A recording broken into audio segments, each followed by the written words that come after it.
그때는 시간이 없던 시절이었습니다.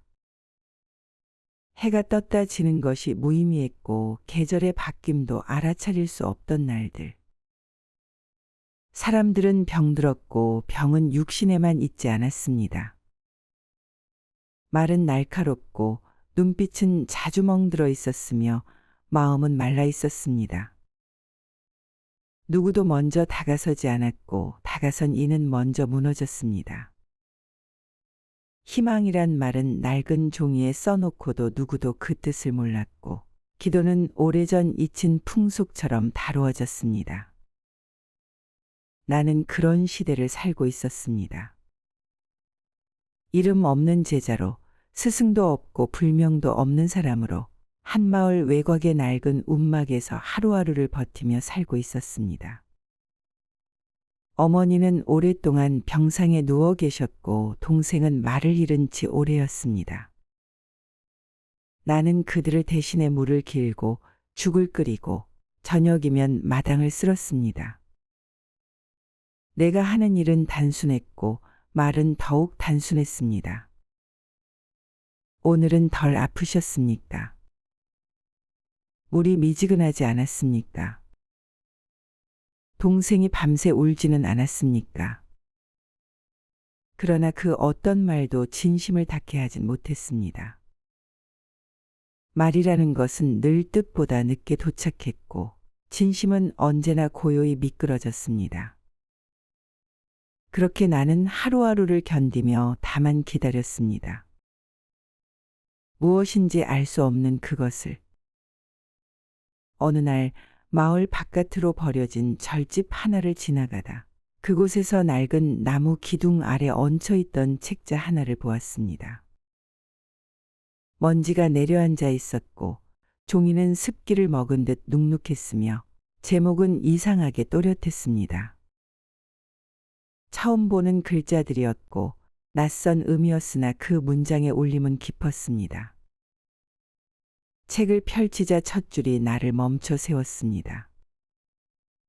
동방에 유리광 세계가 있다.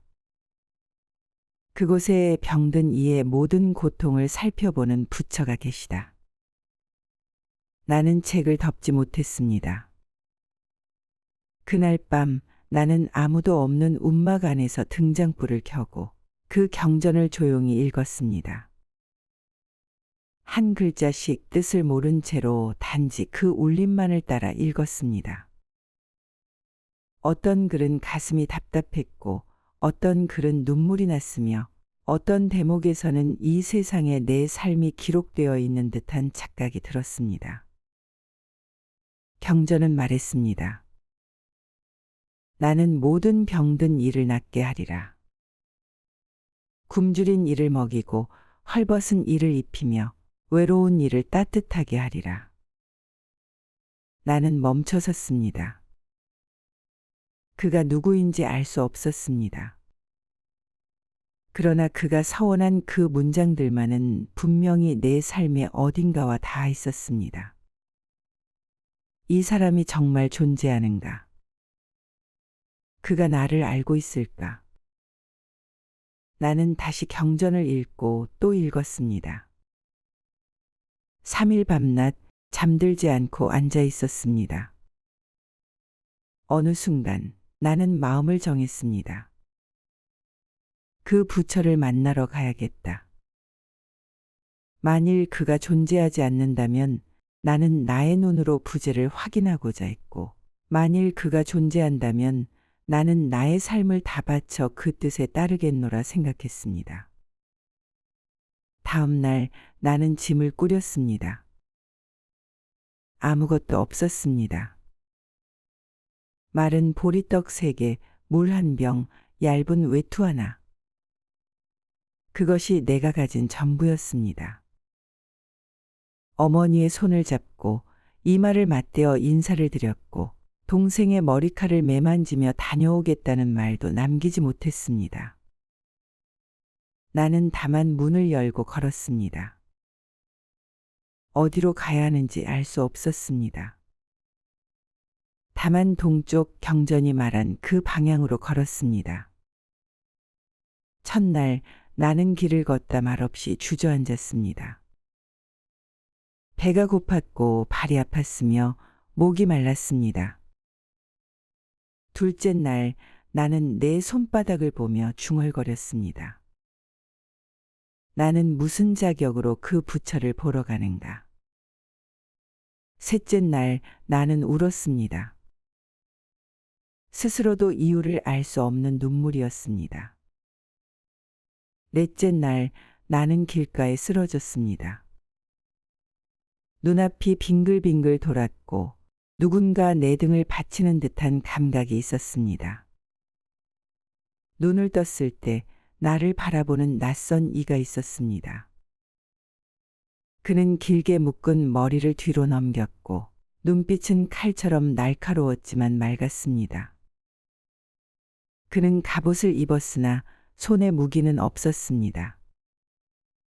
그는 말없이 손을 내밀었습니다. 나는 그의 손을 잡으며 물었습니다. 당신은 누구십니까? 그는 짧게 말했습니다. 나는 야차장 중 하나다.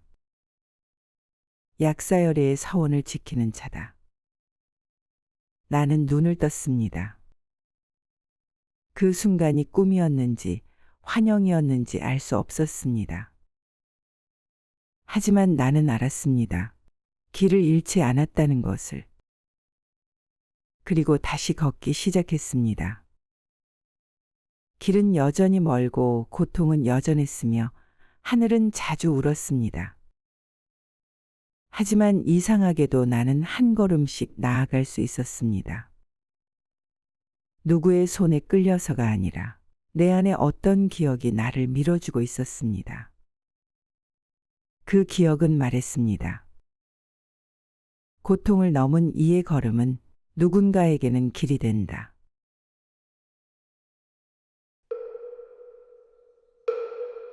길은 점점 낯설어졌고 풍경은 서서히 변해갔습니다. 산은 푸름을 잃어가고 물은 거울처럼 고요해졌으며 길을 지나가는 사람들은 모두 말을 잃은 듯했습니다. 나는 그들 곁을 지나며 가만히 눈을 맞추었고 그들은 고개를 돌렸습니다. 이곳은 세상의 가장자리였고 고통이 쉬이 잊히는 땅이었습니다. 그렇게 나는 12개의 바람을 맞이하게 되었습니다. 그것은 바람처럼 불어왔고 시험처럼 다가왔으며 기도처럼 사라졌습니다. 약사열애의 12가지 서원. 그 서원은 책 속에만 있는 말이 아니라 길 위에서 나를 찾아오는 일이었습니다. 첫 번째 서원은 병의 고통에서 비롯되었습니다. 길 한복판 한 아이가 고열로 쓰러져 있었습니다. 사람들은 지나쳤고 그 어머니는 길가에 앉아 울고 있었습니다. 나는 멈춰 섰습니다. 아무것도 할 수 없었고 가진 것도 없었습니다.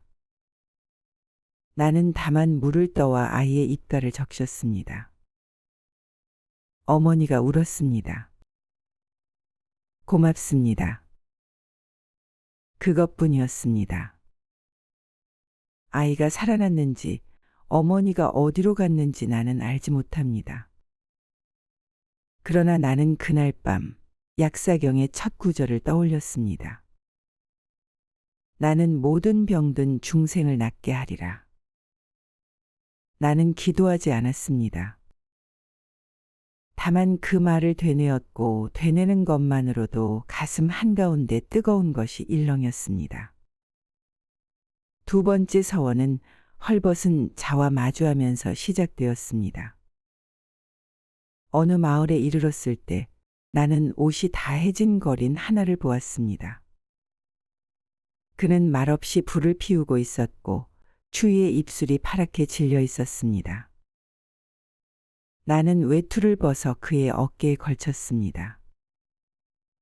그는 아무 말 없이 고개를 숙였고 나는 다시 길을 걸었습니다. 그날 밤 바람은 날카로웠고 몸은 떨렸으며 발은 얼었습니다. 그러나 그 떨림 속에서 나는 약사경의 두 번째 서원을 기억했습니다. 나는 벌거벗은 이에게 의복을 입히리라. 그날 나는 약사열의 서원이 단지 병을 고치는 일이 아님을 알게 되었습니다. 그것은 누군가를 따뜻하게 만드는 일이었습니다. 세 번째 서원은 길을 잃은 이들을 위한 것이었습니다. 나는 깊은 산 속에서 길을 헤맸습니다. 안개는 짙었고 바위는 날카로웠으며 물소리는 점점 멀어졌습니다. 그때 어두운 숲속에서 은은한 불빛 하나가 보였습니다. 나는 그 빛을 따라 걸었고 마침내 바깥으로 나올 수 있었습니다. 그 빛의 끝에 누군가 서 있었습니다. 눈을 가리고 있었고 등불을 들고 있었습니다. 그는 고개를 끄덕이고는 사라졌습니다. 나는 그것이 환영이었는지 환상이었는지 알 수 없었습니다. 그러나 경전은 말했습니다. 나는 길을 잃은 중생에게 광명을 비추리라. 나는 알았습니다. 부처의 손이 아니더라도 그 빛은 도착한다는 것을. 그 뒤로 나는 많은 장면들을 만났습니다. 스스로 목숨을 끊으려는 자를 말없이 껴안은 밤도 있었고, 자식을 잃고 실성한 이를 밤새도록 안아주는 날도 있었습니다. 굶주린 개에게 마지막 남은 떡을 나눈 아침도 있었고, 죽음을 앞둔 노인이 내 손을 꼭 붙잡으며 중얼거린 이름 모를 불호도 있었습니다. 나는 그 모든 순간에 약사열의 서원을 떠올렸습니다. 12개의 약속은 멀리 있는 이상이 아니었습니다. 그것은 길 위에서 내 삶과 맞닿는 순간이었고, 삶은 그렇게 조금씩 부처의 마음을 흉내내기 시작했습니다. 어느 날 밤, 나는 바위 아래에 기대 잠들었습니다. 그날은 몹시 지쳤고 마음 또한 지쳐 있었습니다. 내가 무엇을 하는가? 그가 진짜 존재하는가? 이 서원이 정말 의미가 있는가? 묻고 싶었습니다.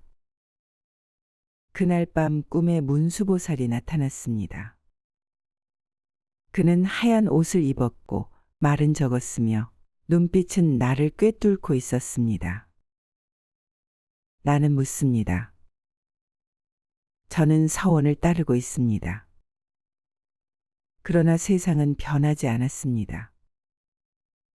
병든 이는 여전하고 슬픈 이는 줄지 않았습니다. 그가 말했습니다. 부처가 세상을 바꾸지 않는다. 서원을 따라 걷는 자가 그 마음으로 세상을 다시 바라보게 될 뿐이다. 나는 조용히 고개를 숙였습니다. 그리고 알았습니다. 이 길은 누군가를 고치는 길이 아니라 나의 눈을 고치는 여정이라는 것을. 그날 이후로 나는 더 이상 경전을 읊지 않았습니다. 대신 그 뜻을 품고 살았습니다. 경전은 더 이상 책 속에 있지 않았고, 그것은 나의 손끝과 발끝, 눈물과 침묵 속에서 살아 있었습니다. 12서원은 내가 지나온 12마을이 되었고, 12사람의 고통이 되었으며, 12번의 나 자신의 울음이 되었습니다. 나는 변하지 않은 세상 속에서 아주 조금 변한 눈으로 다시 길을 걸었습니다. 그리고 그 끝에 나는 마침내 한 곳에 도착했습니다. 그곳은 절벽의 끝이었고 하늘과 땅이 맞닿은 곳이었으며 저 멀리 푸른빛에 누각이 떠 있는 듯 보이는 자리였습니다. 동방 유리광세계. 약사열애께서 머무신다는 그곳의 입구였습니다.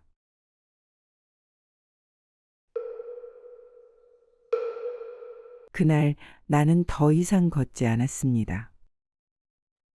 그저 바람을 따라 내 몸을 맡겼고 발은 저절로 움직였습니다.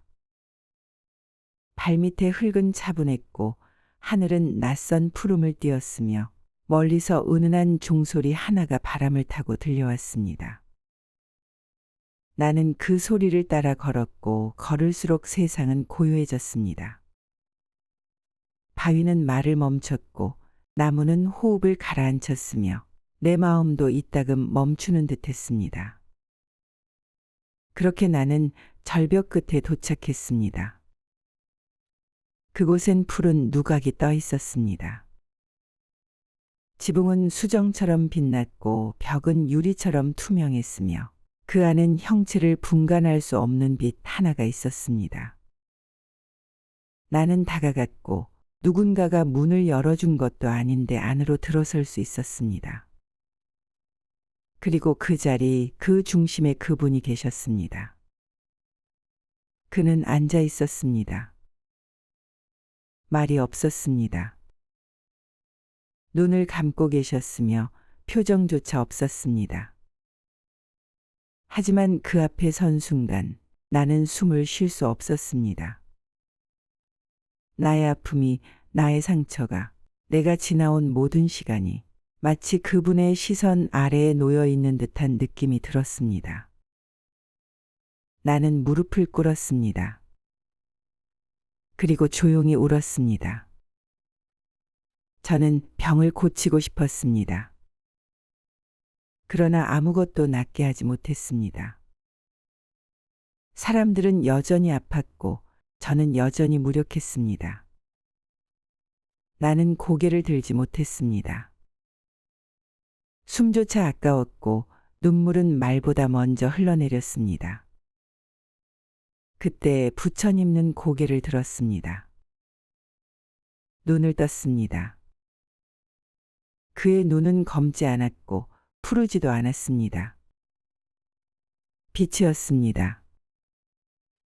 빛이 눈처럼, 말처럼, 마음처럼 흘렀습니다. 그는 말하지 않았습니다. 그러나 나는 들을 수 있었습니다. 너는 병을 고치려 했느냐? 너는 세상을 고치려 했느냐? 아니다. 너는 다만 함께 아프려 했을 뿐이다.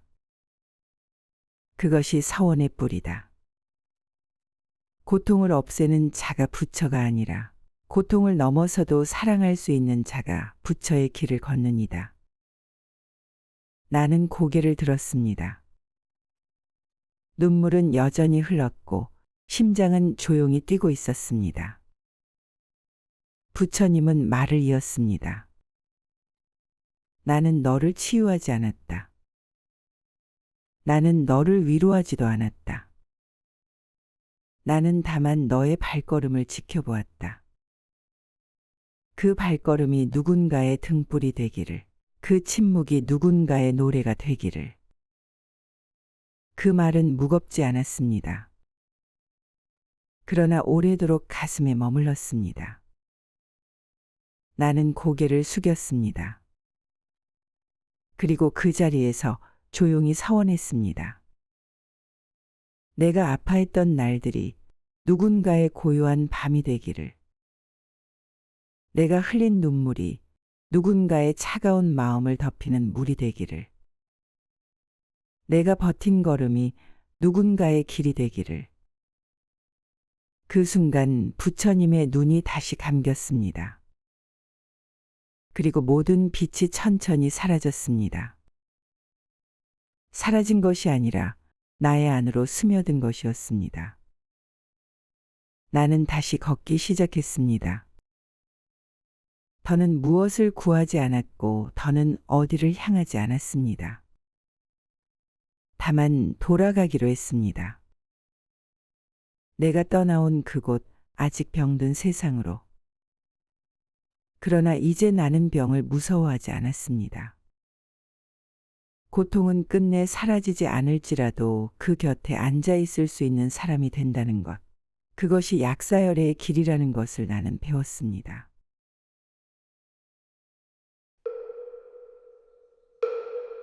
나는 돌아갔습니다. 움막은 그대로였고 어머니는 여전히 누워 계셨으며 동생은 나를 말없이 바라보았습니다. 그러나 나는 그들에게 괜찮다는 말을 하지 않았습니다. 대신 경전을 건넸습니다. 그리고 조용히 말했습니다. 이건 기적을 부르는 책이 아닙니다. 다만 서원을 되새기는 책입니다. 나를 위함이 아니라 누군가를 위해 품은 뜻이 있다는 것을 매일 상기하는 일입니다. 그날 이후 나는 마당을 쓸었고 물을 길었으며 매일 이웃에게 경전을 한 권씩 나누어 주었습니다. 사람들은 의아해했고 때로는 웃었으며 때로는 그냥 받아들였습니다. 나는 설명하지 않았습니다. 단지 매일 서원을 되뇌었습니다. 나는 병든 이를 낫게 하리라. 나는 어두운 자에게 빛을 비추리라. 나는 길 잃은 이의 발걸음이 되리라. 그리고 먼 훗날 누군가 내게 물었습니다. 정말 부처님을 본 적 있습니까? 나는 대답하지 않았습니다. 대신 조용히 웃었습니다. 빛은 보이는 것이 아니었습니다. 그것은 마음 깊은 곳에서 흐르듯 머무는 것이었습니다. 나는 그날 이후 단 한 번도 혼자라 느낀 적이 없었습니다. 부처님은 나와 함께 걷고 있었습니다. 아니, 내가 누군가의 부처가 되어가고 있었는지도 모릅니다.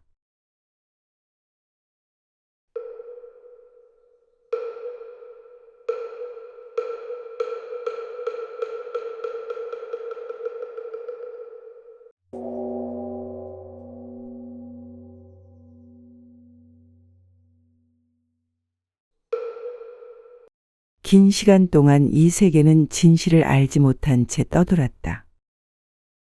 사람들은 삶의 의미를 묻지도 못한 채 태어났고 죽음이 무엇인지 알지 못한 채 사라졌다. 고통은 늘 곁에 있었고 허무는 조용히 마음을 갉아먹었다. 그렇게 수천 번의 해와 달이 지나고 무수한 생과 사가 되풀이되었다. 그러나 이 세상에도 드디어 깨어난 이가 있었다.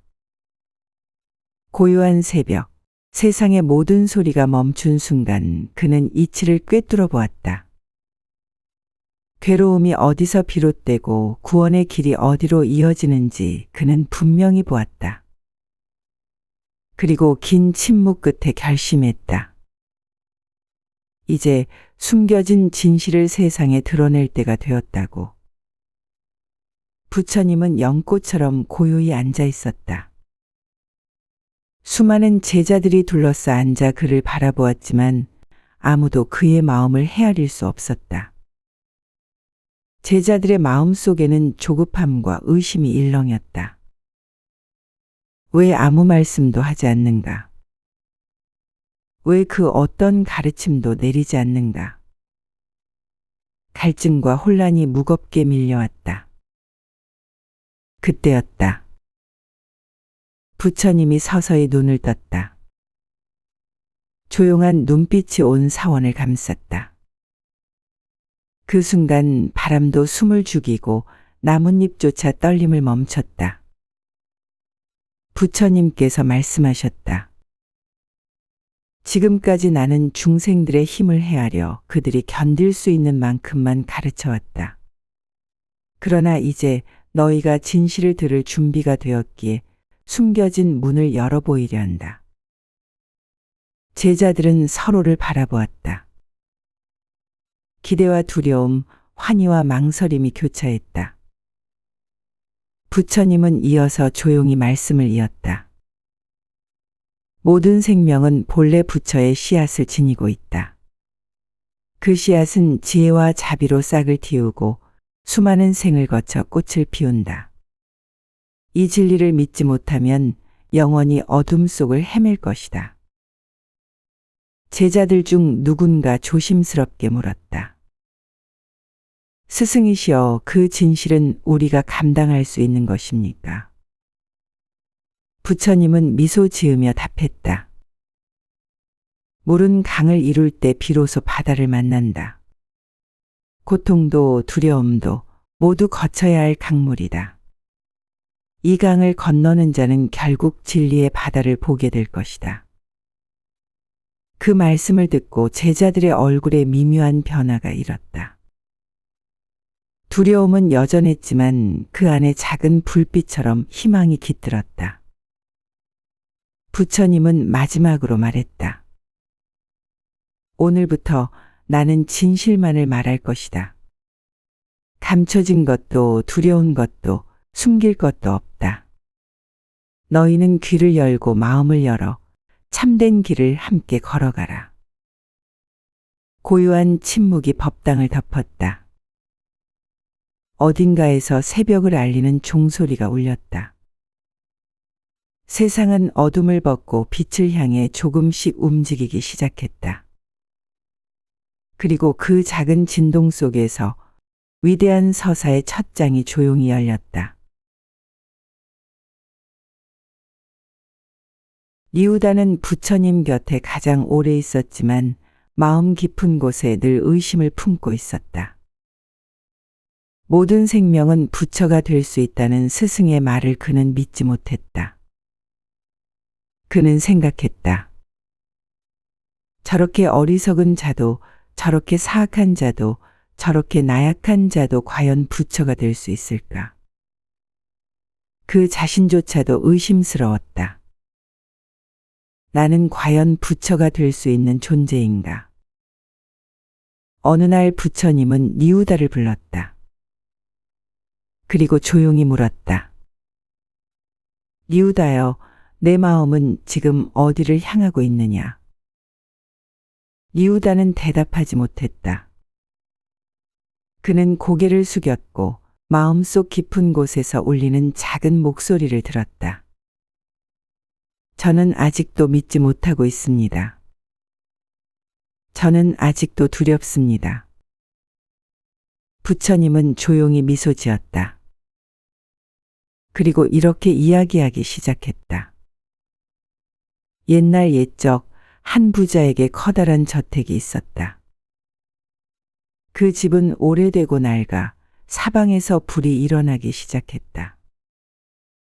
부자는 집안에 어린 자식들이 있다는 것을 알았다.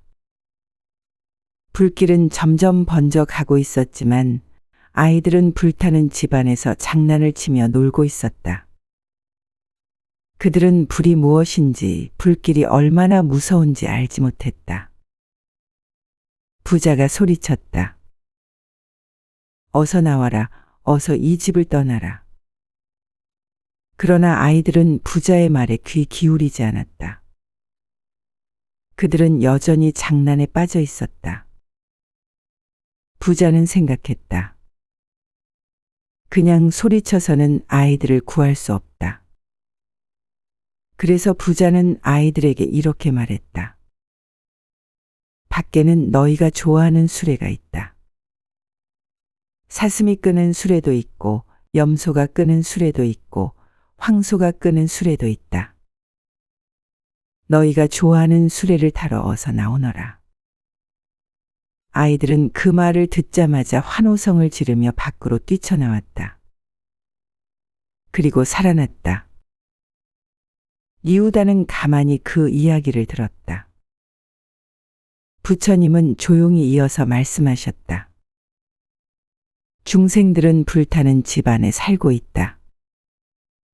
그 집은 욕망과 분노와 어리석음으로 가득 차 있다. 그러나 그들은 그 불길을 보지 못하고 있다.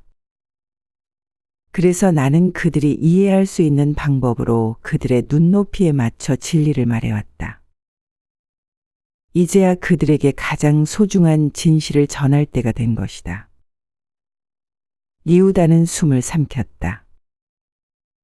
불타는 집, 그것은 나였다.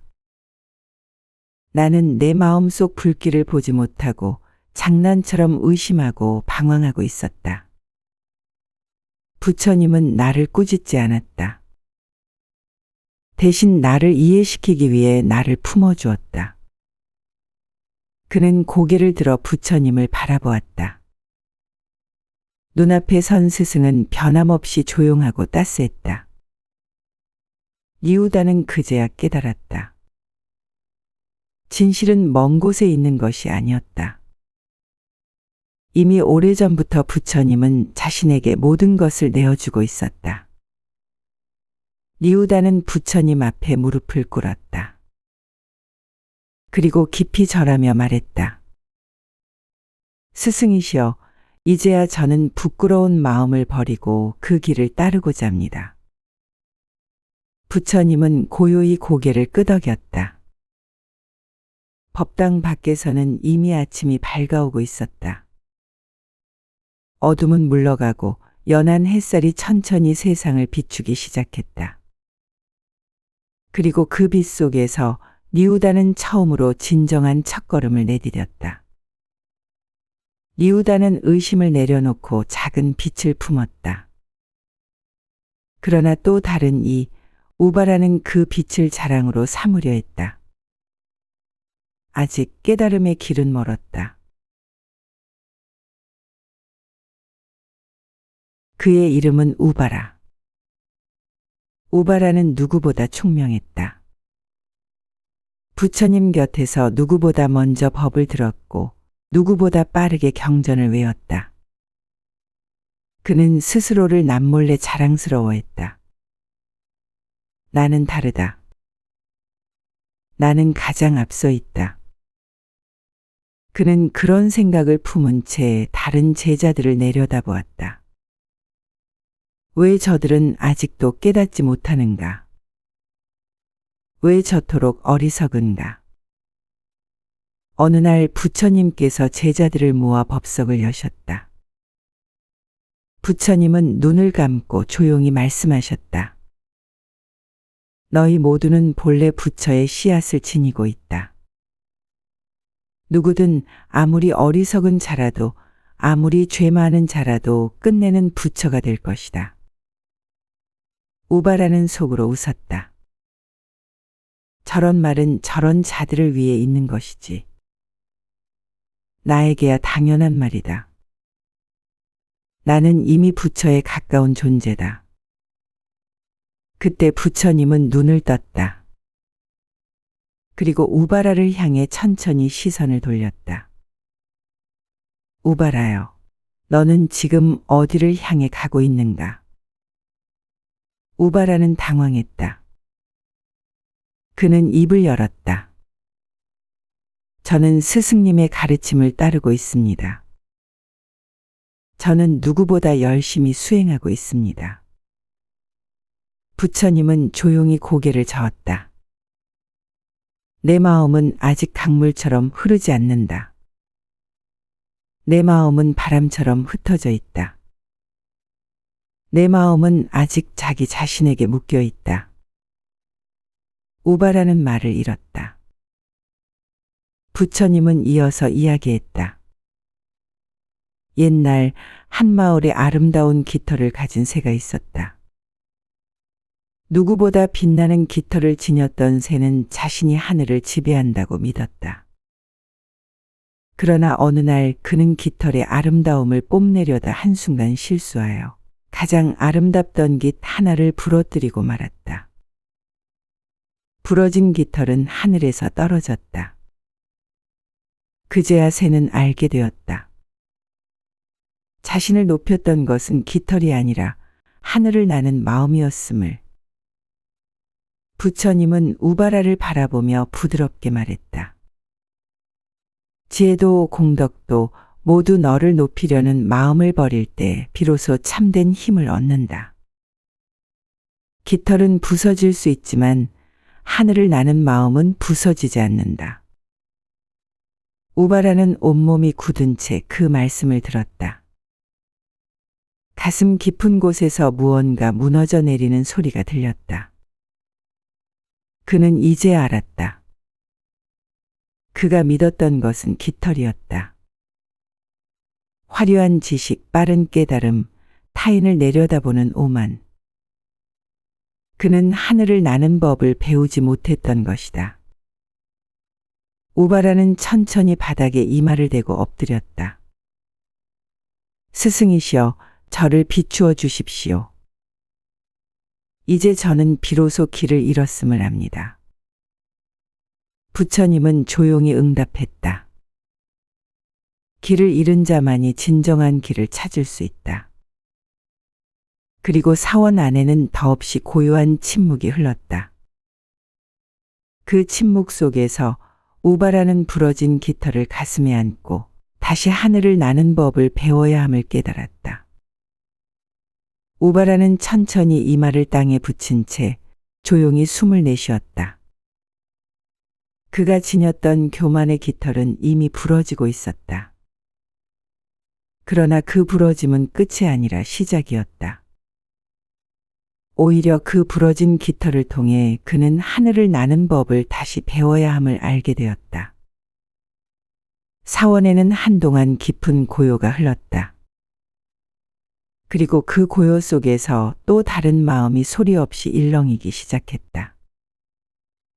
욕망을 버리지 못한 자, 집착에 사로잡힌 자, 손에 쥔 것을 놓지 못해 끊임없이 괴로워하는 자가 있었다. 그 이름은 지바. 그는 사랑했고 소유했고 잃을까 두려워했고 그래서 더욱 움켜쥐었다. 그러나 움켜쥘수록 소나기에는 모래처럼 빠져나가는 것들이 있었다. 지바는 누구보다 애썼다. 사랑하는 사람을 지키기 위해 소중한 물건을 놓지 않기 위해 그는 온몸으로 세상을 붙들었다. 그러나 그의 마음은 늘 불안했다. 붙잡을수록 두려웠다. 움켜쥘수록 불행했다. 지바는 이해하지 못했다. 왜 사랑하는 것을 지키려 할수록 그토록 마음이 아픈 것인지. 부처님은 지바를 부르셨다. 조용한 저녁 붉은 노을이 사원을 물들일 때였다. 부처님은 지바에게 작은 모래 한 줌을 쥐게 하셨다. 그리고 말씀하셨다. 쥐어보아라. 지바는 힘껏 모래를 쥐었다. 그러나 손가락 사이로 모래는 새어나갔다. 그는 더 세게 움켜쥐었다. 손바닥에서 모래는 점점 줄어들었다. 부처님은 다시 말씀하셨다. 이제 손을 펴보아라. 지바는 조심스럽게 손을 폈다. 그의 손바닥 위에는 여전히 한 줌의 모래가 남아 있었다. 손을 열었을 때 모래는 거기 있었다. 움켜쥘 때보다 더 많이, 더 조용히. 부처님은 고요히 말했다. 사랑도 소유도 삶도 그러하다. 쥐려 할수록 사라지고 열어둘수록 함께 머문다. 움켜쥐면 모래는 빠져나가고 비워두면 모래는 머문다. 지바는 그 말씀을 듣고 고개를 들었다. 처음으로 눈앞이 트이는 것 같았다. 그는 두려웠다. 하지만 그 두려움 너머에 어쩌면 자유가 있을 것 같았다. 지바는 천천히 손을 열었다. 마음속에 꼭 쥐고 있던 것들을 하나하나 놓아보기로 결심했다. 무서웠지만 그는 믿기로 했다. 비워야 채워질 수 있다는 것을. 놓아야 진짜 함께할 수 있다는 것을. 붉은 노을은 저물어 가고 있었다. 그리고 그 저무는 빛 아래서 지바는 아주 조심스럽게 첫 발을 내딛었다. 지바는 손을 열었다. 움켜쥐던 모든 것을 조금씩 놓아두기 시작했다. 그의 손에는 아무것도 남지 않은 듯 보였지만 그 비움 속에 조용한 평화가 깃들기 시작했다. 손을 놓은 순간 마음은 가벼워졌다. 그리고 그 가벼움 속에서 그는 비로소 사랑을 알기 시작했다. 하지만 여전히 마음을 태우는 이가 있었다. 참을 수 없는 분노에 사로잡혀 타인을 미워하고 세상을 원망하며 살아가는 자가 있었다. 그의 이름은 바라타. 바라타의 눈은 늘 타오르는 불길 같았다. 불공평한 세상에 대한 원망, 상처 입은 과거에 대한 복수심, 그는 늘 주먹을 쥐고 살아갔다. 바라타는 세상을 미워했다. 가난했던 어린 시절을, 모욕을 주었던 사람들을, 자신을 외면했던 세상을 미워했다.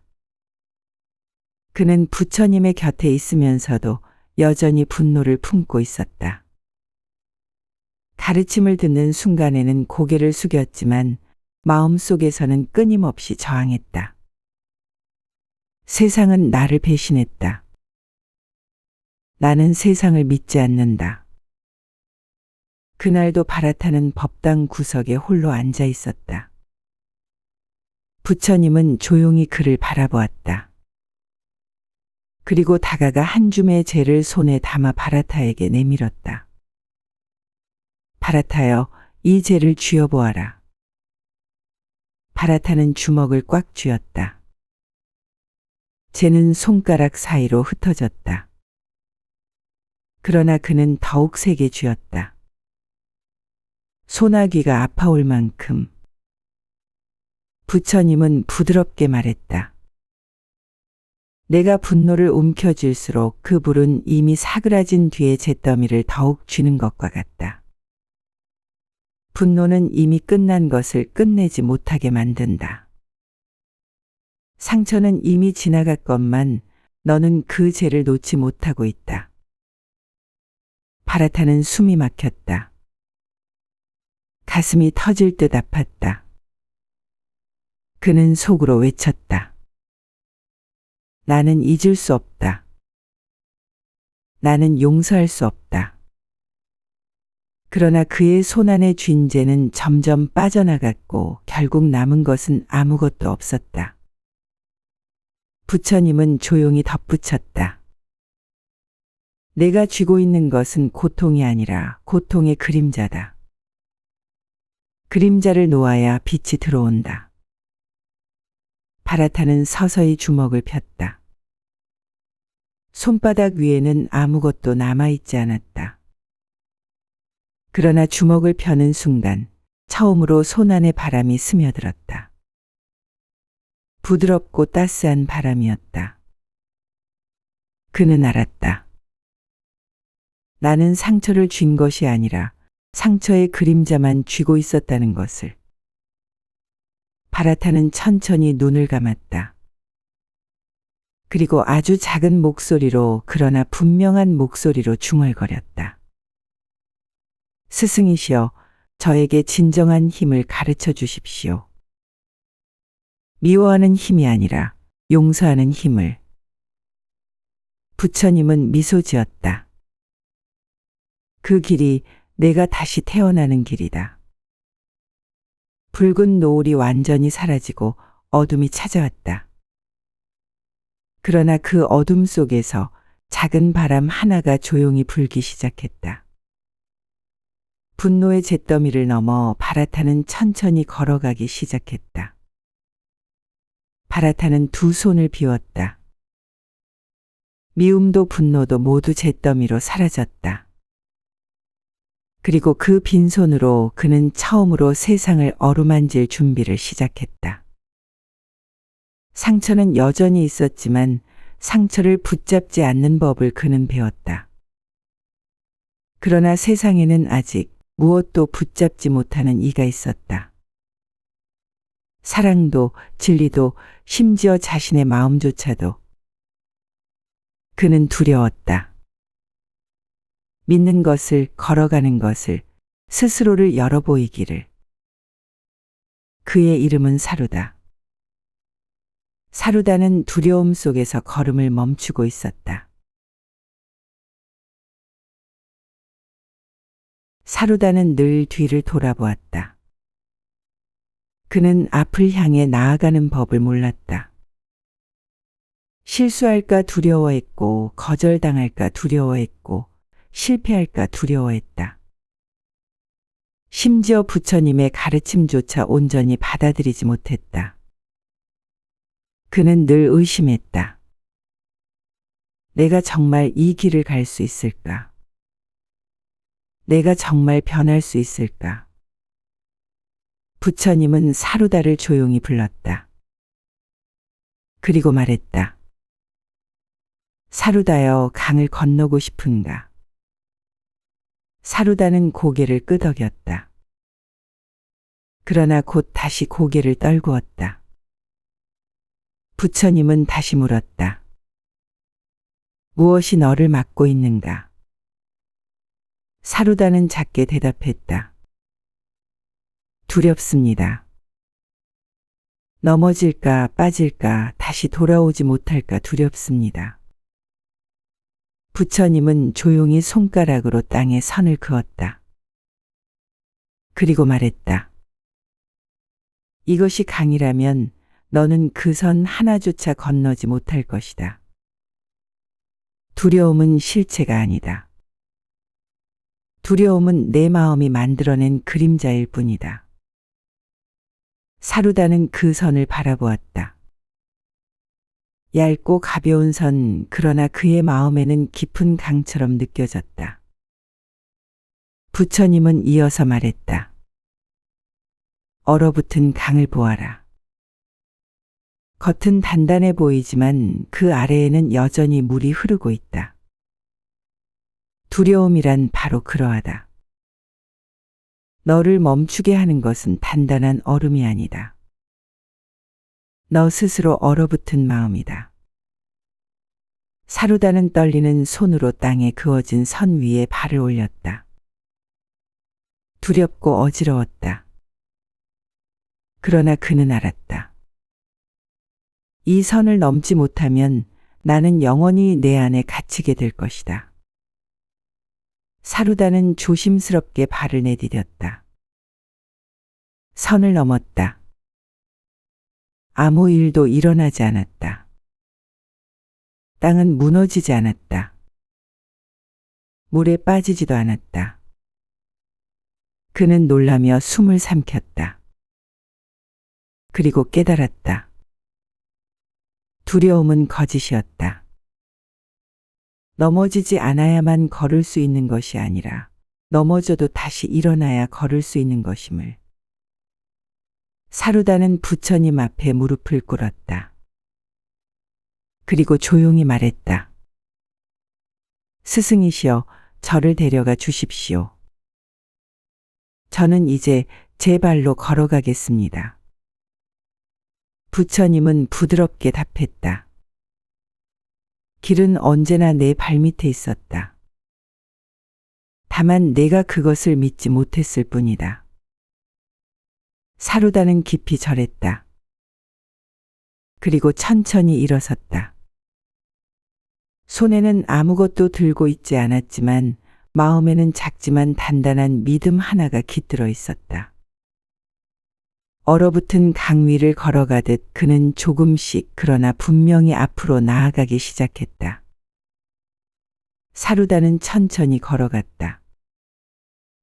넘어질까 두려워하던 발걸음이 어느덧 세상을 향해 닿고 있었다.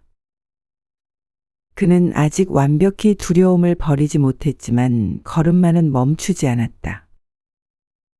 그 작은 걸음 속에서 세상은 조금씩 다르게 보이기 시작했다. 더 이상 세상은 그를 위협하는 곳이 아니었다. 두려움 너머에도 여전히 길은 이어져 있었다. 그러나 사루다의 걸음 너머에는 아직 그 누구도 보지 못한 더 깊은 진실이 기다리고 있었다. 어느 날 부처님께서 모든 제자들을 법당에 불러 모았다. 법당은 숨소리조차 들리지 않을 만큼 고요했다. 부처님은 자리에 앉아 조용히 두 눈을 감았다. 그 침묵이 길어질수록 제자들의 마음은 다시 흔들리기 시작했다. 우리는 이제 무엇을 해야 하는가? 우리는 과연 어디로 가야 하는가? 마음속에는 여전히 질문이 넘실거렸다. 그때 부처님은 천천히 손을 들어 하나의 연꽃을 드러냈다. 조용히 아무 말 없이. 그 순간 누구도 말하지 않았다. 누구도 움직이지 않았다. 그저 고요히 연꽃만이 법당 한가운데서 빛나고 있었다. 그 침묵 속에서 문득 니우다가 깨달았다. 우리는 스스로 불타는 집 안에 있었고 그 안에서 길을 찾으려 했었다. 우바라도 깨달았다. 우리는 깃털을 자랑하려 했지만 하늘을 나는 법은 몰랐었다. 지바도 깨달았다. 우리는 움켜쥐어야만 살아갈 수 있다고 믿었지만 놓을 때 비로소 살아남았다. 바라타도 깨달았다. 우리는 분노를 힘이라고 착각했지만 진짜 힘은 용서 속에 있었다.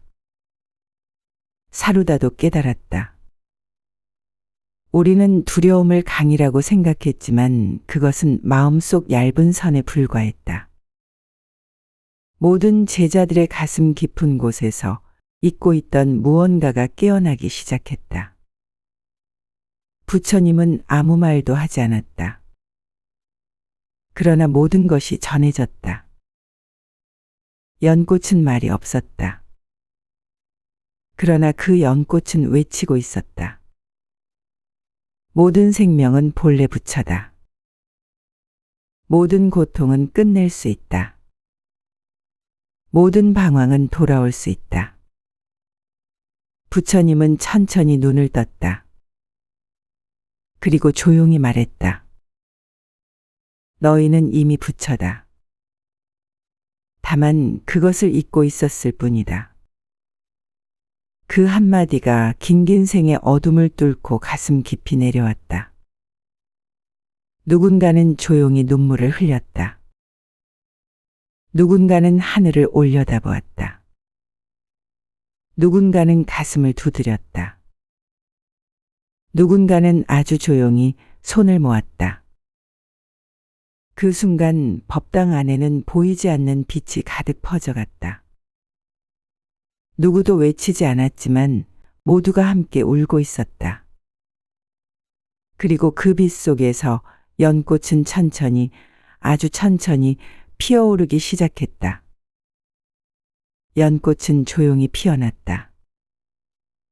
아무 소리도 없었고 아무런 외침도 없었지만 세상 모든 소리와 외침을 삼킨 듯한 침묵이 법당을 가득 메웠다. 그리고 그 침묵 속에서 모든 제자들의 가슴에 작은 씨앗 하나가 심어졌다. 아직은 작고 보이지 않는 씨앗. 그러나 분명히 살아있는 씨앗. 아침이 밝아오고 있었다.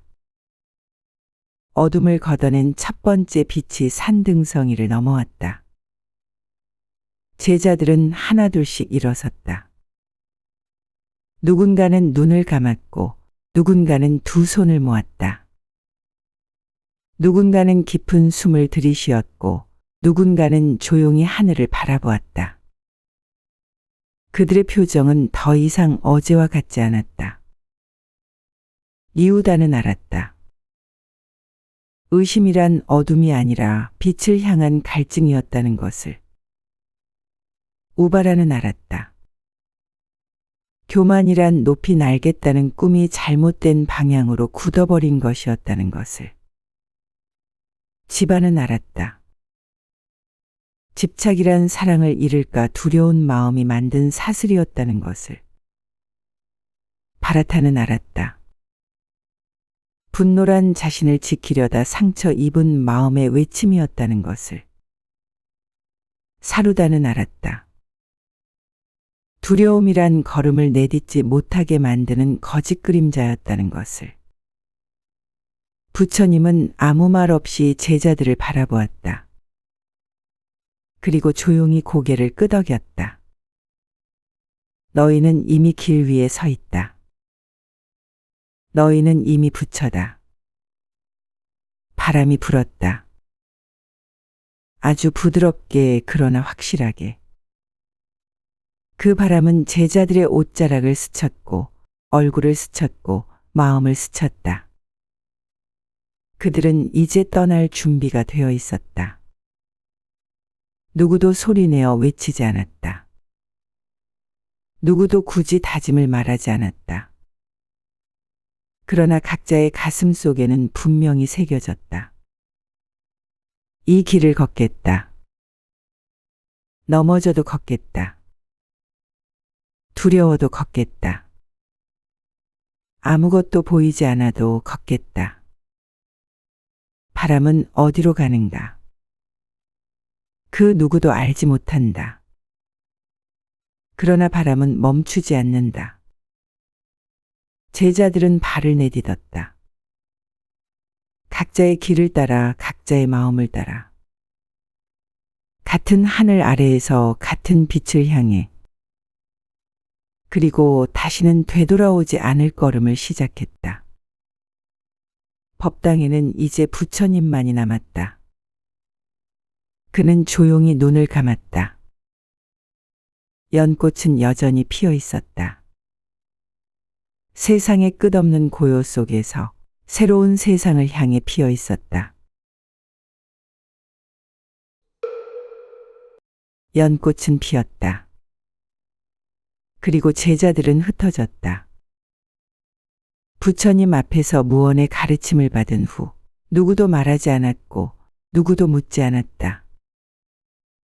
그들은 조용히 각자의 길로 걸어나갔다. 어떤 이는 다시 세상으로 향했고 어떤 이는 산속에 남았으며 또 어떤 이는 침묵 속에서 자신의 길을 찾아갔다. 그들 가운데 한 사람이 있었다. 그의 이름은 니우다. 한때 그는 의심으로 가득 찬 제자였다. 정말 나도 부처가 될 수 있을까? 그 니우다가 이제 다시 길을 걷고 있었다. 나는 그날 이후 산을 내려가기 시작했다. 부처님 앞에서 눈을 감았던 순간 내 마음은 연꽃처럼 피어 있었다. 나는 모든 걸 이해했다고 믿었다. 두려움도 분노도 집착도 모두 이겨냈다고 생각했다. 나는 이제 괜찮은 사람이라고 생각했다.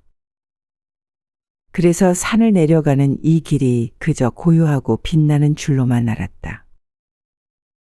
하지만 산을 내려가는 길은 생각보다 고요하지 않았다. 바람은 불었고 나무는 속삭였고 내 안에서 잠잠하던 오래된 소리들이 다시 깨어났다. 다시 돌아가면 너는 변하지 않을 것이다. 이건 그저 일시적인 감정일 뿐이다. 깨달았다고 말해도 결국 똑같은 사람이 아니냐.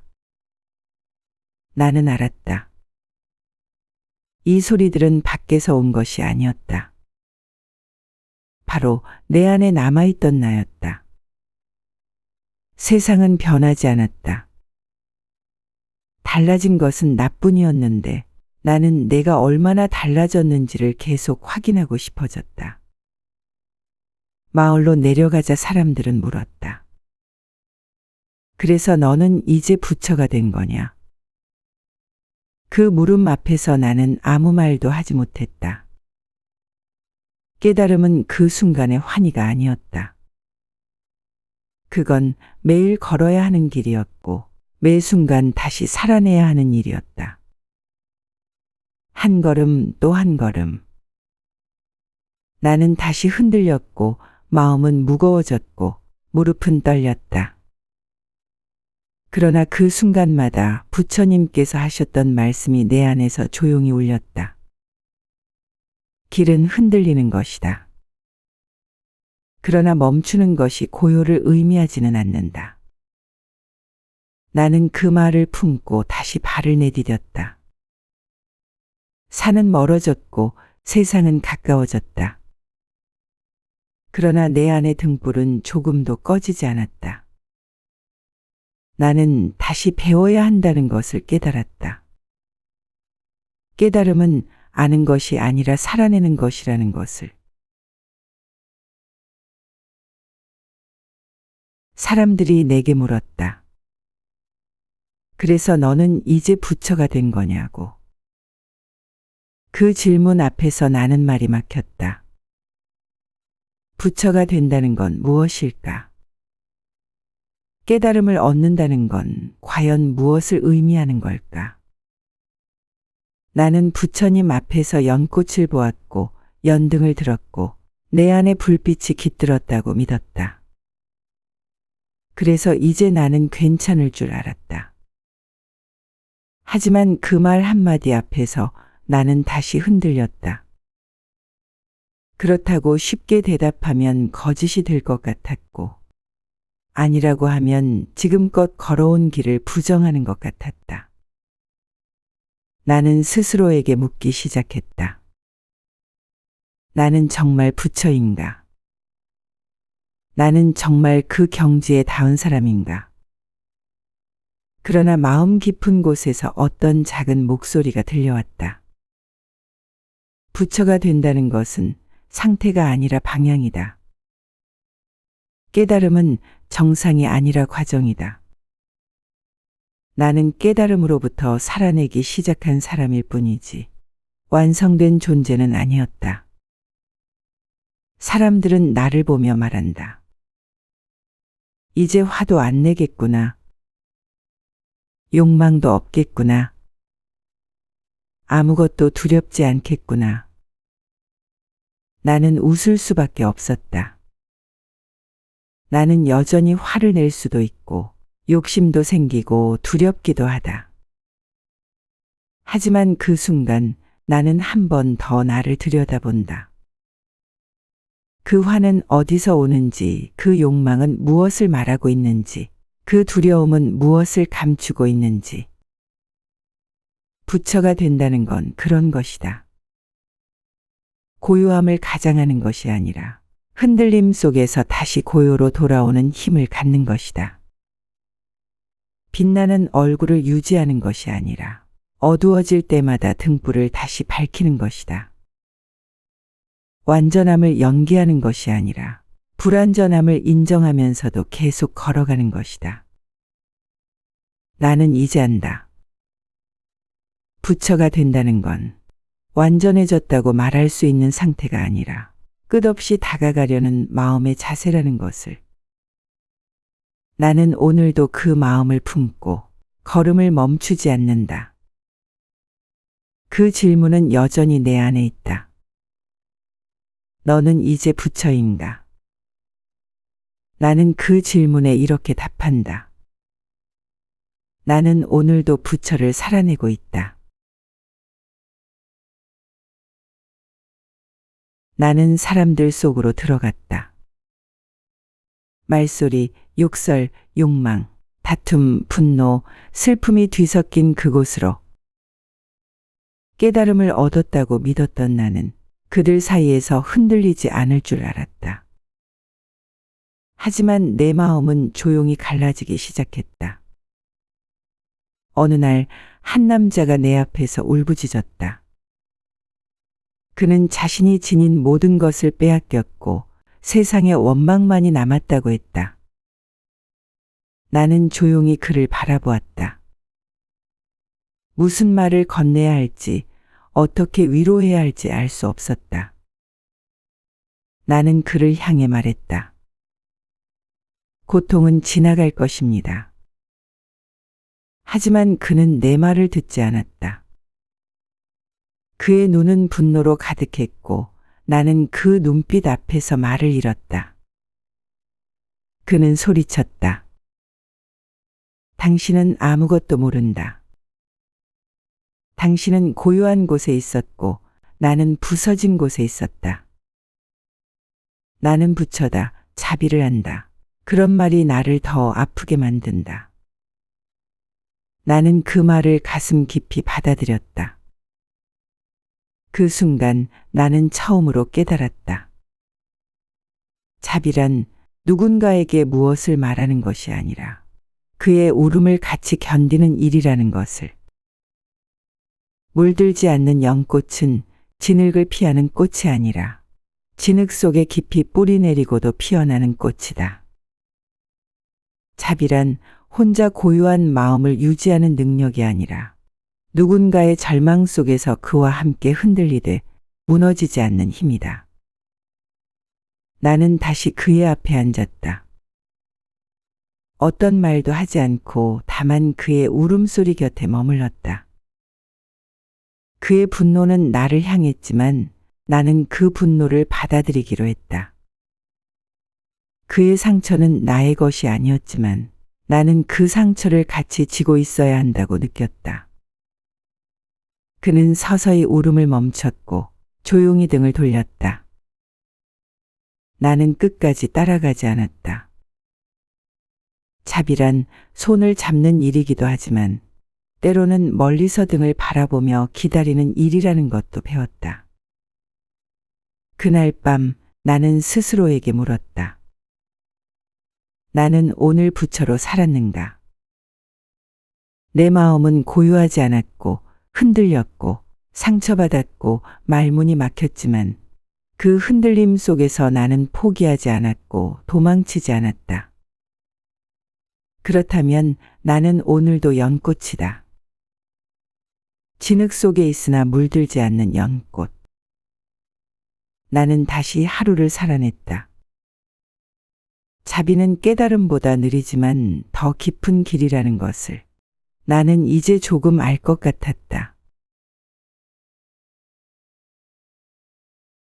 그는 나보다 먼저 산을 내려온 제자였다. 이름은 아나야. 말수가 적고 미소가 조용했던 사람. 무엇을 말하지 않아도 그 곁에 있으면 마음이 고요해지곤 했다. 내가 혼란 속에 있을 때 그는 말없이 나를 앉혀주었고 내가 화가 날 때 그는 함께 아무 말 없이 길을 걸어주었다. 그런 그가 세상을 떠났다는 소식을 들었을 때 나는 아무것도 할 수 없었다.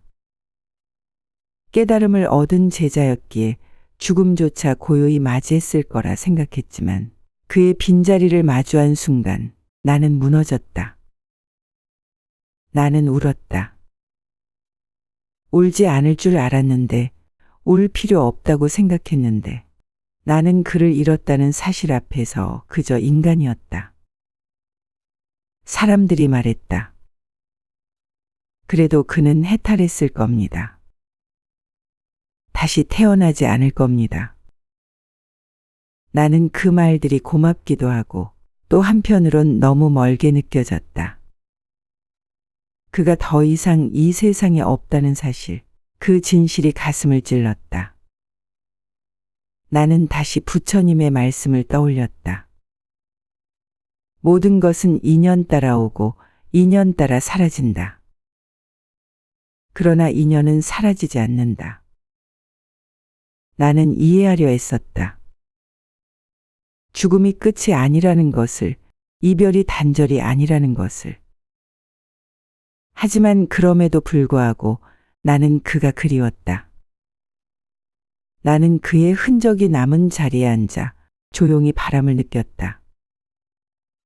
눈을 감으니 그와 함께 걷던 산길, 그와 함께 나누었던 침묵, 그가 내게 했던 마지막 인사가 떠올랐다.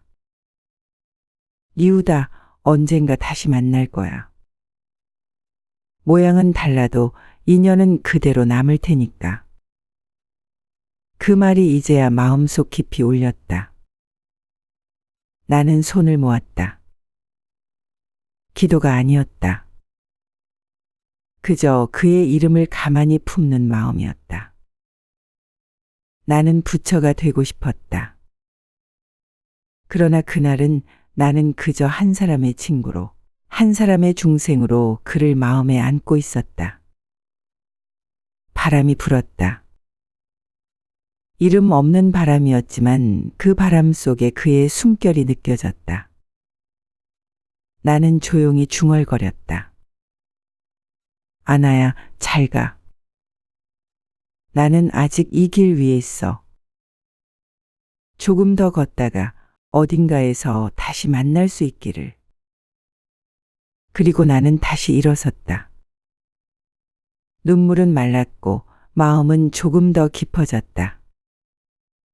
이별은 슬펐지만 그 슬픔은 나를 더 단단하게 만들었다. 바람은 계속 불고 있었고 나는 그 바람 속을 걸었다. 조용히 그러나 멈추지 않고. 사람들이 내게 고개를 숙였다. 대단하시네요. 그 마음을 어떻게 유지하십니까? 진짜 부처 같으세요. 나는 손사래를 쳤지만 마음 한쪽이 살짝 움직였다. 그들의 말이 나를 흔들었다. 나는 그 흔들림이 작은 파문일 뿐이라고 생각했지만 며칠 뒤 나는 그 파문 위에 서 있는 나를 발견했다. 나는 내 말투가 달라지고 있다는 걸 느꼈다. 내 걸음이 조금 더 천천히, 조금 더 누군가에게 보이기 위해 조심스러워졌다는 걸 느꼈다. 나는 어느 순간 수행자처럼 보이는 나를 살아내고 있었다. 그걸 알아차렸을 때 마음이 철렁 내려앉았다. 이건 아니다. 나는 다시 스스로에게 물었다. 진짜 수행이란 무엇인가? 부처님께서는 늘 말씀하셨다. 진흙에 들어가되 진흙을 피하지 말라. 물속에 들어가되 젖는 것을 두려워하지 말라. 나는 내 안의 욕망을 없앴다고 생각했지만 그 욕망은 더 얇고 조용한 얼굴로 다시 돌아와 있었다. 사람들의 존경, 인정, 따뜻한 말, 그것들을 원하고 있었던 나. 나는 그걸 부끄러워하지 않기로 했다. 욕망은 부끄러운 것이 아니라 알아차리지 못한 욕망이 문제인 것이다. 나는 내 안의 진흙을 다시 들여다보았다. 거기엔 과거의 집착들이, 내가 놓았다고 믿었던 감정들이 아직도 머물고 있었다. 나는 그것들을 끌어안았다. 나는 다시 진흙 위를 걷기로 했다. 넘어질 수도 있고 더러워질 수도 있지만 내 발은 그 진흙 위를 벗어나지 않았다. 진흙은 피하는 것이 아니라 그 위에서 균형을 배우는 것이다. 누가 보지 않아도, 누가 칭찬하지 않아도 나는 내 마음 안에서 진실하게 서 있고 싶었다. 그날 밤 별이 보이지 않는 하늘을 올려다보며 나는 스스로에게 조용히 말했다. 이유다, 넌 아직 먼 길을 걷고 있구나. 그래도 괜찮아.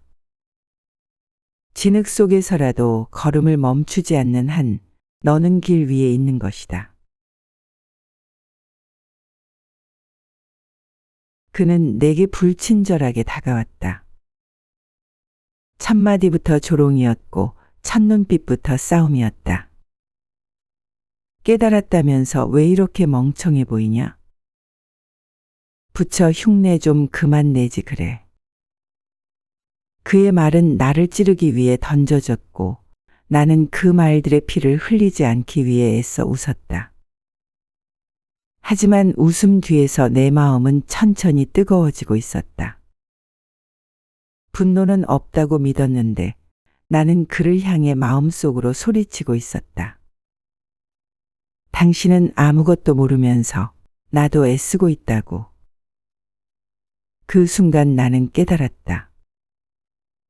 자비는 감정이 없는 것이 아니라 감정을 품고 있는 상태에서조차 그 감정에 휘둘리지 않는 힘이라는 걸. 나는 그를 미워하지 않으려 했었다. 그러나 동시에 나 자신에게도 솔직하고 싶었다. 그래, 나는 상처받았다. 나는 지금 이 말이 아프다. 나는 그 감정을 꾹 누르지 않고 그저 마음속에 두었다. 바람이 지나가듯 그 분노도 언젠가는 지나갈 거라 믿으며 그는 떠나며 이렇게 말했다.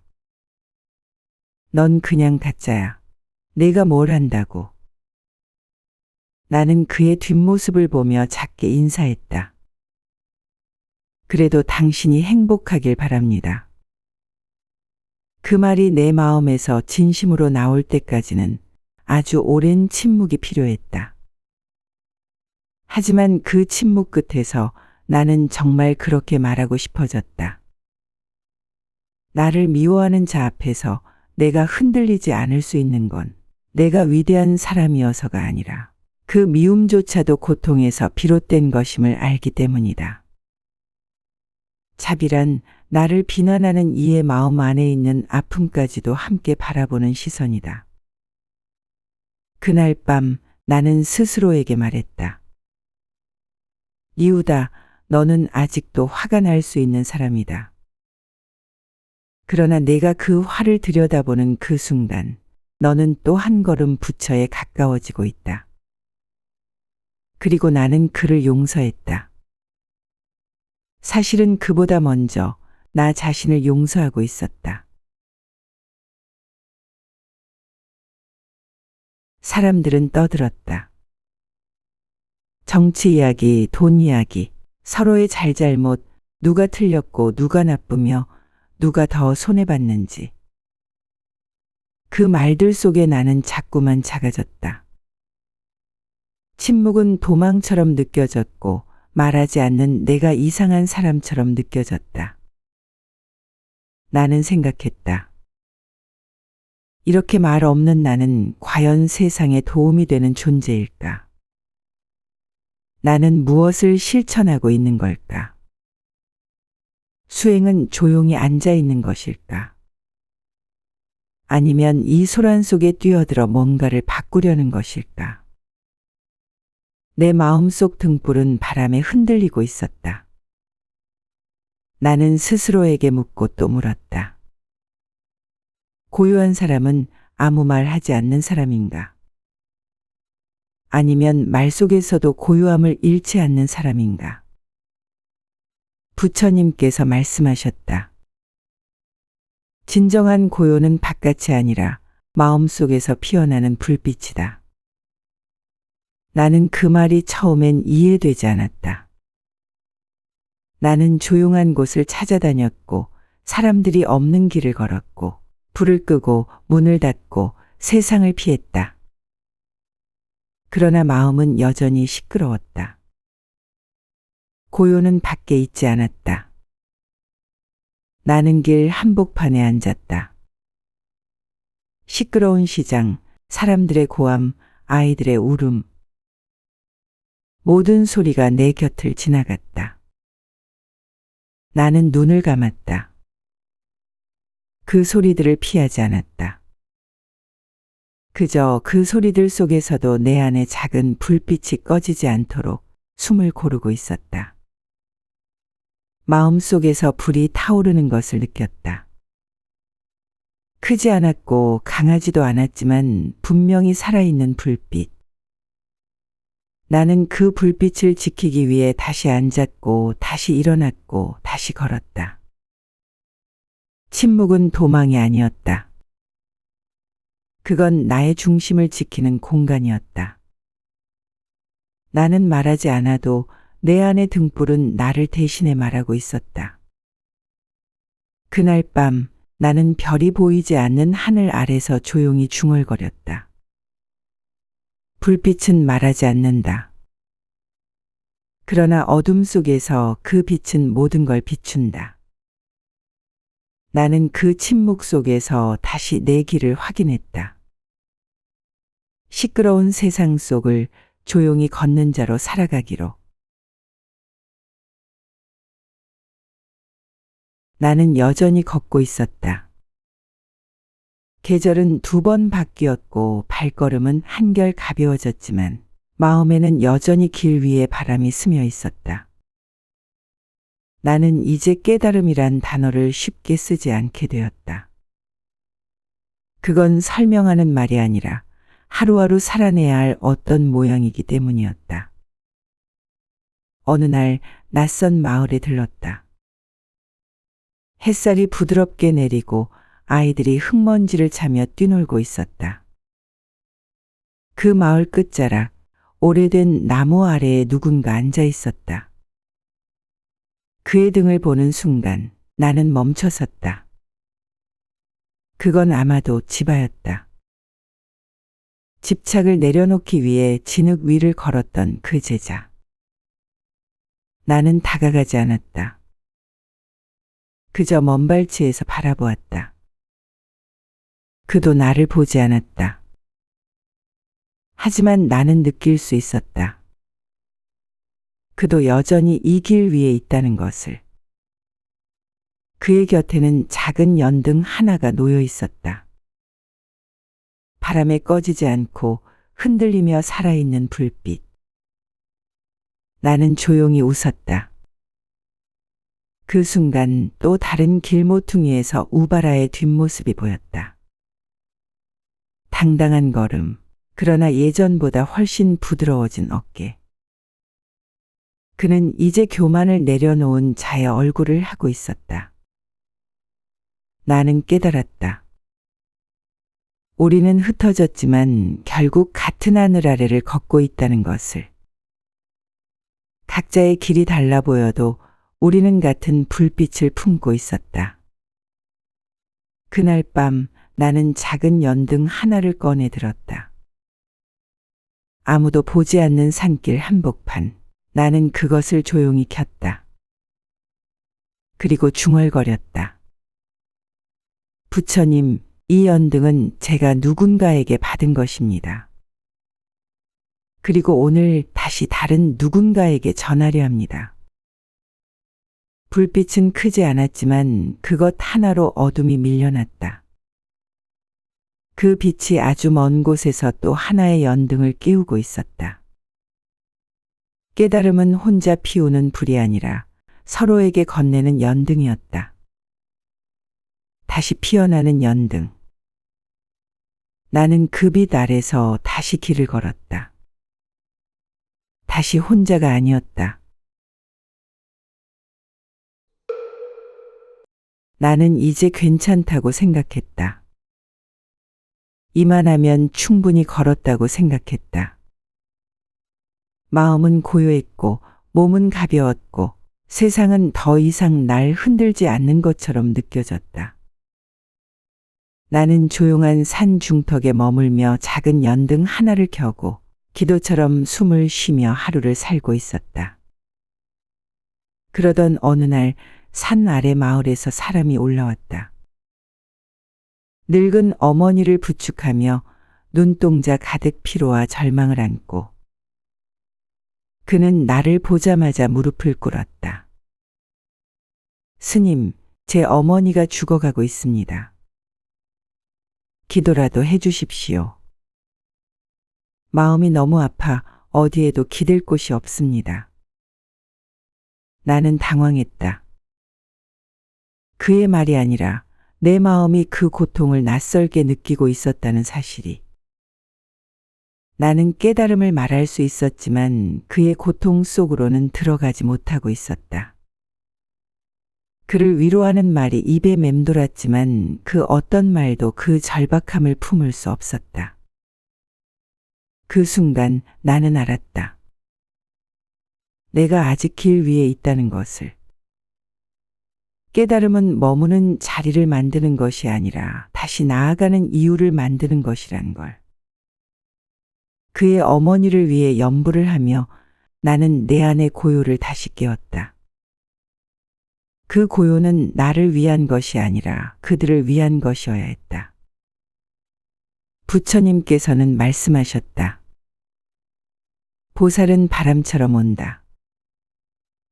그러나 누구의 이름도 부르지 않고 어둠 속에 먼저 도착한다. 나는 다시 짐을 쌌다. 이미 걸은 길이었지만 이제는 새로운 발걸음으로 그 길을 다시 내려가야 했다. 이제 나는 아는 자로서 걷는 것이 아니라 함께 아파하는 자로서 걷는다. 다시 중생의 고통 속으로, 다시 혼란의 마을 속으로, 다시 욕망과 분노와 눈물 속으로. 왜냐하면 거기에도 연등이 필요하기 때문이다. 나의 연등은 이제 나를 밝히는 것이 아니라 누군가의 어둠을 덜어주는 등불이 되어야 한다. 그래서 나는 다시 산을 내려간다. 고요를 등에 지고 바람을 따라 불빛을 들고 다시 걸어간다. 이제는 내 고통이 아닌 너의 고통 속으로. 나는 그녀를 처음 보는 순간부터 알 수 있었다. 그녀의 어깨는 울고 있었고 그녀의 눈은 이미 멀리 어딘가를 향해 꺼져 있었다. 그녀는 자식을 먼저 떠나보낸 어머니였다. 그녀는 내 앞에 앉아 아무 말도 하지 않았다. 나는 무슨 말을 꺼내야 할지 몰랐다. 나는 이미 많은 사람을 위로해 본 적이 있었고 많은 이의 아픔을 곁에서 지켜본 적도 있었다. 하지만 이번엔 달랐다. 그녀의 고통은 나의 언어 바깥에 있었다. 내가 겪어보지 않은 고통. 내가 짐작조차 할 수 없는 상실. 나는 말하지 않았다. 말이 오히려 폭력일 수 있다는 걸 알았기 때문이다. 나는 그저 함께 앉아 있었다. 그녀는 가끔 하늘을 올려다보았고 가끔은 땅을 바라보았다. 시간은 느리게 흘렀다. 하지만 나는 그 느림이 필요하다는 걸 느꼈다. 어떤 고통은 급하게 건드려서는 안 되는 것이다. 어떤 눈물은 흘릴 수 있을 때까지 기다려야 하는 것이다.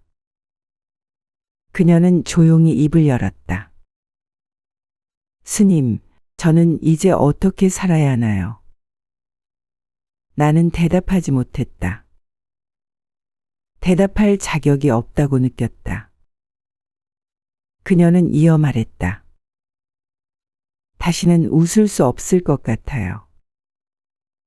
그 아이가 없는데 나는 왜 이렇게 살아있죠? 나는 숨을 들이쉬었다. 그리고 조용히 말했다. 당신이 아직 숨을 쉬고 있다는 것, 그 자체가 아이와 이어진 길일지도 모릅니다. 그녀는 고개를 떨구고 한참을 울었다. 나는 그녀의 울음에 어떤 설명도 붙이지 않았다. 그 울음이 끝날 때까지 나는 그대로 앉아 있었다. 그날 밤 나는 스스로에게 물었다. 내가 도운 걸까? 아니면 아무것도 하지 못한 걸까? 하지만 그 질문은 곧 사라졌다. 그녀의 울음 곁에 있었다는 사실 하나만으로 나는 그 자리에 있어야 했다는 걸 알게 되었기 때문이다. 깨달음이란 고통을 없애는 능력이 아니라 사라지지 않는 고통 옆에 머무는 힘이라는 걸 나는 그날 배웠다. 그를 처음 보았을 때 나는 고개를 돌리고 싶었다. 그는 너무 지쳐 있었고 너무 냄새났고 너무 무너져 있었다. 그의 눈빛은 누구도 믿지 않았고 그의 말투는 누구도 받아들이지 않았다. 그는 욕을 했고 소리쳤고 때로는 내 앞에서 침을 뱉었다. 나는 속으로 말했다. 이 사람은 아니다. 이 사람은 아직 준비되지 않았다. 나는 이 고통까지 감당하고 싶지 않다. 그래서 나는 몇 번이고 등을 돌렸다. 그를 지나쳤고 다른 사람들을 향해 마음을 열었다. 그렇게 며칠이 흘렀다. 그러던 어느 날 그가 내 앞에서 울고 있었다. 사람들은 피했고 그는 혼자였고 나는 그 모습을 보고도 한 걸음 더 지나가려 했다. 그런데 마음속에서 무언가가 나를 잡아당겼다. 그건 연민이었고 책임이었고 내가 보살이 되겠다고 결심했던 날의 다짐이었다. 나는 다시 걸음을 돌렸다. 그를 향해 갔다. 그는 울음을 멈추지 않았다. 나는 아무 말도 하지 않았다. 그저 그의 곁에 조용히 앉았다. 그는 손으로 얼굴을 가렸고 나는 그 손이 떨리고 있다는 걸 알아차렸다. 그 떨림은 나의 마음도 흔들었다. 나는 그가 나를 미워했던 순간들을 떠올렸고 그가 나를 거부했던 말들을 떠올렸다. 그러나 그 모든 기억 위로 지금의 이 울음이 덮여왔다. 나는 그를 미워하지 않았다. 나는 다만 그를 감당할 자신이 없었을 뿐이었다. 그건 자비가 아니라 두려움이었다. 그날 밤 나는 오래도록 무릎을 꿇고 앉아 있었다. 내가 누구를 위해 연등을 들겠다고 말했던 그날을 다시 떠올렸다. 차마 외면하지 못한 마음이 나를 다시 연등 앞으로 데려왔다. 깨달음은 눈부신 것만이 아니다. 때로는 외면하고 싶었던 얼굴 앞에서 눈을 피하지 않는 것. 그것이 보살의 첫 마음일지도 모른다. 그는 말이 없었다. 항상 구석에 앉아 있었고 눈을 마주치지 않았고 질문을 해도 대답하지 않았다. 처음엔 관심을 두지 않았다. 세상에 다친 사람은 언제나 있었고 나는 그저 조용히 곁에 있어주면 된다고 생각했다. 그러나 어느 날 그가 혼잣말을 했다. 난 아무것도 아닌데 왜 자꾸 날 보려고 하지? 그 말에 나는 멈춰섰다. 그건 내가 한때 속으로 되뇌던 말이었다. 그는 나와 닮아 있었다. 의심 많던 시절 누구의 손도 믿지 못하고 진심이라는 말이 오히려 무서웠던 그때의 내가 그 안에 있었다. 나는 그에게 다가가려 했다. 하지만 그럴수록 그는 더 멀어졌다. 나는 알았다. 그는 아직 나를 믿지 않았다. 그보다 더 정확히 말하면 그는 자기 자신을 믿지 못하고 있었다. 나도 그랬다. 나를 위로하는 말이 더 아팠고 부드러운 말이 날 비웃는 것처럼 들렸고 부처라는 말이 거짓처럼 느껴졌던 날들이 있었다. 나는 그에게 물었다. 내가 여기에 있어도 괜찮을까?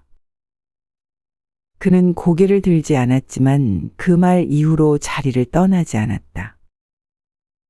나는 매일 그 곁에 앉았다. 아무 말도 하지 않고 그의 침묵을 방해하지도 않고 그저 그가 무너지지 않도록 내가 조금 뒤에서 등을 받쳐주는 마음으로. 나는 어느 날 문득 생각했다. 누군가의 고통을 껴안는 일은 결국 내 안의 고통을 다시 꺼내는 일이기도 하다는 걸. 나는 그를 돕고 있었지만 사실은 그를 통해 내가 나를 다시 껴안고 있었다. 깨달음은 끝이 아니라 돌아보는 일이고 보살의 길은 먼저 나아간 자가 잠시 뒤를 돌아보는 일이라는 걸. 나는 그를 통해 배우고 있었다. 그는 여전히 말이 없었지만 내가 일어설 때면 작게 고개를 끄덕였다. 그 작고 미세한 움직임 안에 내가 걸어온 수많은 고통의 시간들이 조용히 되살아났다. 나는 그에게서 등을 돌리지 않았다. 그건 곧 내가 나 자신에게 등을 돌리지 않는 일이기도 했다. 나는 점점 지쳐가고 있었다. 도와달라는 이가 늘었고 울음은 매일 들렸고 누군가는 나를 붙잡고 누군가는 나를 미워했고 누군가는 끝없이 자신을 원망했다. 나는 말없이 듣고 있었고 말없이 곁에 있었고 말없이 등을 받쳐주었다. 그러나 어느 날 그 모든 말들이 내 안에 쌓이기 시작했다. 그들의 고통이 나의 체온을 차갑게 만들었고 그들의 분노가 내 가슴에 어둠을 드리웠고 그들의 절망이 내 두 눈을 흐리게 했다. 나는 그들이 짊어진 업을 나도 함께 지고 있다는 걸 느꼈다. 누군가는 자식의 죽음을, 누군가는 부모의 버림을, 누군가는 가난과 폭력과 배신을 안고 있었다. 그들의 이야기를 들을 때마다 나는 등을 숙이고 그 고통을 나누어 가지려 했다. 하지만 어느 순간 나는 쓰러질 것 같았다. 나는 부처님께 물었다. 스승이시여, 이 모든 고통을 짊어질 수는 없을 것 같습니다. 저는 너무 작고 약합니다. 그때 마음속에서 부처님의 말씀이 떠올랐다. 보살은 중생의 업을 없애주는 자가 아니라 그 업의 물결 속에 함께 발을 담그는 자다. 고통은 사라지지 않는다. 그러나 그 고통 곁에 등불이 있을 수는 있다. 나는 무릎을 꿇고 두 손을 모았다. 등불이 되어야 한다는 말은 결코 가벼운 말이 아니었다. 그것은 타인의 고통 앞에서 흔들리되 무너지지 않는 일이고 그들의 업을 부정하지 않되 그 속에서도 함께 걸어가는 일이다. 나는 다시 일어섰다. 마음은 무거웠지만 그 무게가 헛된 것은 아니라는 걸 이제는 알 수 있었다. 나는 고통을 지우려 하지 않았다. 다만 그 고통 속에서 조금 더 오래 머무를 수 있는 사람이 되기로 했다. 업은 사라지지 않는다.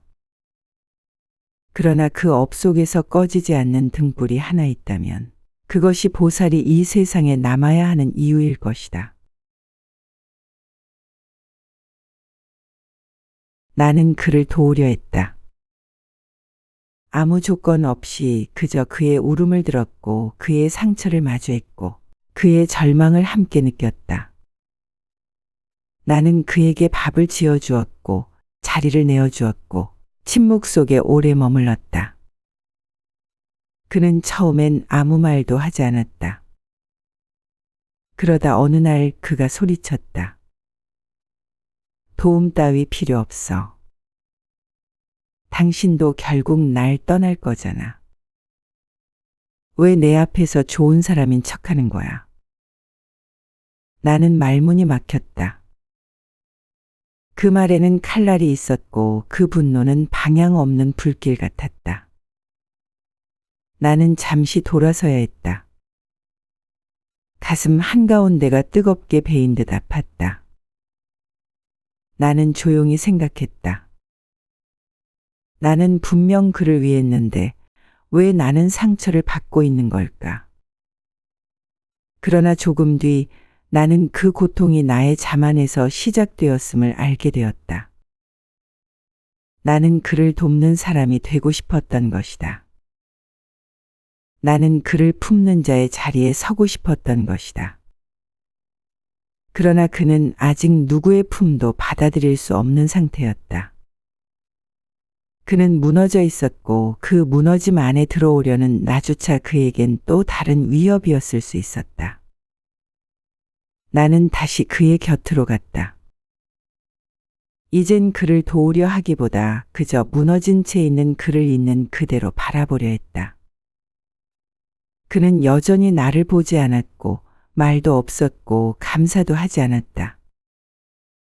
하지만 나는 그 곁을 떠나지 않았다. 보살이 된다는 건 이해받는 자리를 택하는 일이 아니라 이해받지 못해도 남아있는 자리를 택하는 것이다. 나는 그의 말 속에서 나를 보았다. 나도 누군가를 밀어낸 적 있었고 도움의 손길을 의심한 적 있었고 자비를 공격으로 받아들였던 시간들이 있었다. 그의 상처는 결코 그만의 것이 아니었다. 나는 조용히 손을 모았다. 그를 위해서가 아니라 나 자신이 그를 끝까지 껴안을 수 있도록. 무너진 자를 껴안는 법은 먼저 나 자신 안에 부서진 부분부터 조용히 안아주는 일이라는 걸 나는 그를 통해 배웠다. 그녀는 말하지 않았다. 그녀는 내 앞에 앉아 있었지만 나를 바라보지도 무엇을 말하지도 않았다. 나는 묻지 않았다. 무슨 일이 있었는지, 왜 울지 않는지, 어떻게 도와줄 수 있는지를. 나는 그저 조용히 그녀 곁에 있었다. 시간이 흘렀다. 햇살이 바뀌고 바람이 달라지고 그녀의 그림자가 조금씩 흔들렸다. 나는 여전히 앉아 있었다. 아무 말도 하지 않고. 그녀의 고통은 깊었다. 표정은 무너져 있었고 눈동자는 비어 있었고 손끝은 미세하게 떨리고 있었다. 나는 그 떨림을 바라보며 나도 모르게 숨을 깊이 들이쉬었다. 그 고통이 내게 들어오는 것을 막기 위해서가 아니라 그 고통이 내게 스며들 수 있도록 내 마음을 열기 위해서였다. 나는 아무 말도 하지 않았다. 그 말들이 때로는 벽이 될 수 있다는 걸 알기 때문이다. 그녀는 말없이 앉아 있었고 나는 말없이 곁에 있었다. 그 사이에 작은 바람이 지나갔다. 그 바람은 어떤 소리보다도 진실했다. 나는 그녀를 바라보며 생각했다. 자비는 언어가 아닐 수도 있다. 아니, 오히려 자비는 언어가 사라진 뒤에야 비로소 시작되는 것일 수도 있다. 그녀는 조용히 숨을 쉬었다. 그 숨결이 너무 약해서 그녀의 호흡에 맞추기 위해 나는 몇 번이나 내 호흡을 멈추었다. 그리고 어느 순간 그녀가 나를 바라보았다. 처음으로. 단지 바라보았을 뿐이었다. 나는 그 눈빛에 1000가지 말보다 더 많은 이야기가 담겨 있다는 걸 느꼈다. 나는 고개를 끄덕였다. 그녀도 아주 작게 고개를 끄덕였다. 그것으로 충분했다. 그날의 그 고요가 아무 말도 하지 않고 건넨 그 마음이 나에게도 그녀에게도 하나의 등불이 되어주었다. 그 등불은 작았지만 어둠 속에서 우리를 서로 알아보게 해주었다. 나는 그제야 알았다. 보살은 말을 잘하는 자가 아니라 말이 사라져도 그 자리에 남아있는 자라는 걸.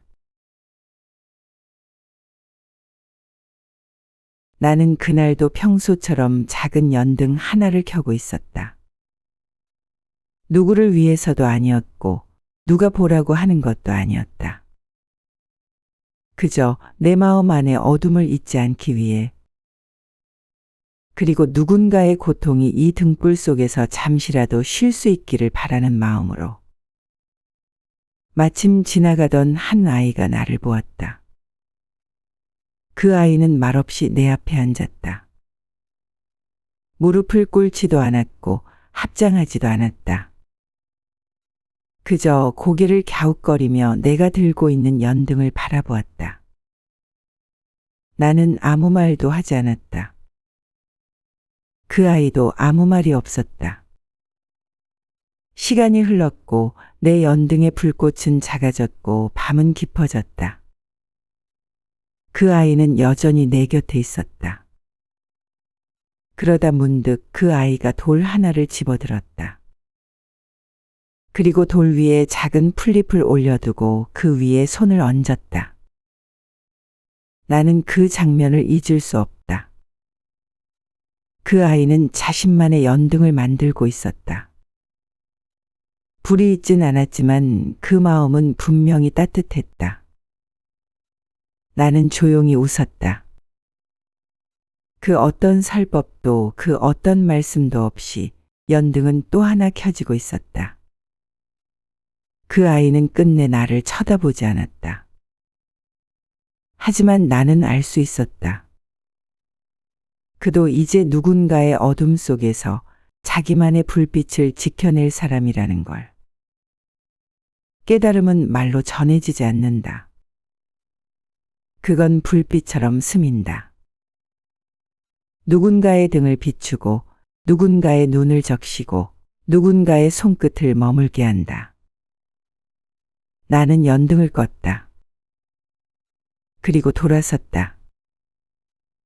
내 뒤에는 여전히 작은 풀잎 위에 돌 하나가 아무 말 없이 놓여 있었다.